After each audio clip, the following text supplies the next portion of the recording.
Kelly pasted on a pretty pout, not an ounce of regret in her eyes about what she'd said to him. "I wanted to see how you're doing. Can't I come by to check on a friend?" "You think we're friends?" When he lost everything, he found out just how many friends he truly had, and she wasn't one of the few who stuck by him. "Don't be like that. How can you still be angry at me? I wanted you. I wanted a ranch and family of our own.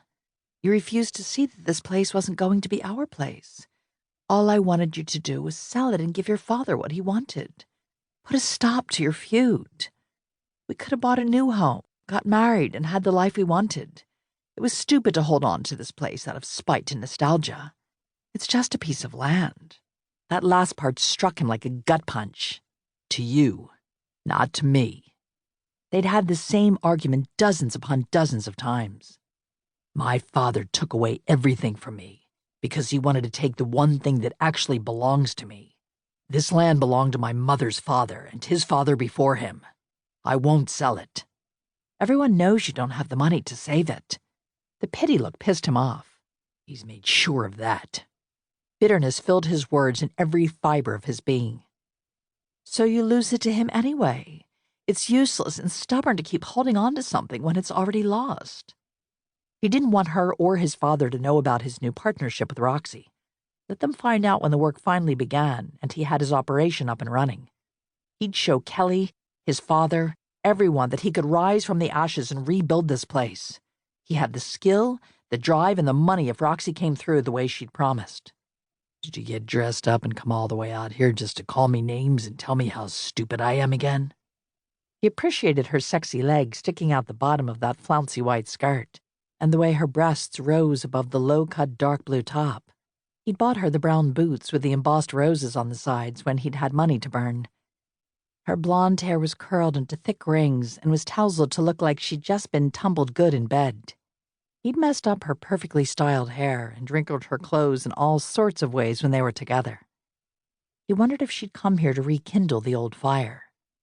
Before his brain had time to process what a bad idea that was, she stepped up close, wrapped her arms around his neck, pressed her soft breasts against his bare chest, and kissed him with a slow, sexy sweep of her tongue along his bottom lip.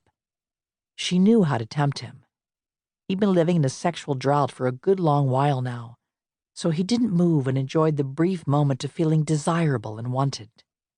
She'd burned him in the past, so had many others, and a subtle alert went off in his mind.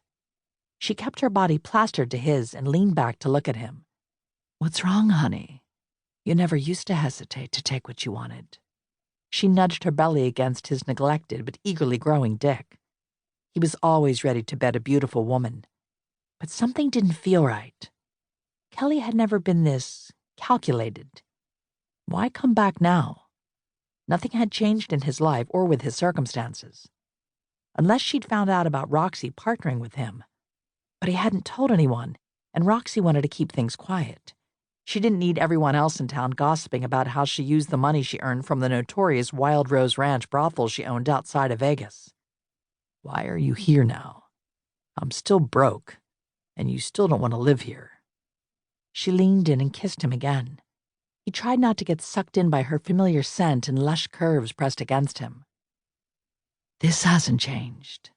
I want you. You want me." His body wanted the release and relief, but the passion and need he once felt for her didn't rise up and drive him to fill his hands with her soft breasts and thrust his aching cock into her welcoming heat. Her hand slid over his hard stomach, dipped into his jeans, and ran down the length of him. She gripped him in her hand and stroked up and down, her mouth planting hot, wet, open-mouthed kisses down his neck and over his chest. "You know you want more." She hooked her leg around his hip and used her free hand to take his and slide it up her thigh and under her skirt to her bare bottom. All that silky skin at his fingertips made him grab a handful of ass and press her closer. She undid his jeans and freed him. "That's it. Give it to me." His body wanted to give her a good hard fucking right here, standing up in the dusty barn. But his mind started adding things up. 1 and 1 still equaled 2. But her and him doing this right here, right now, didn't add up to anything good happening after the deed was done.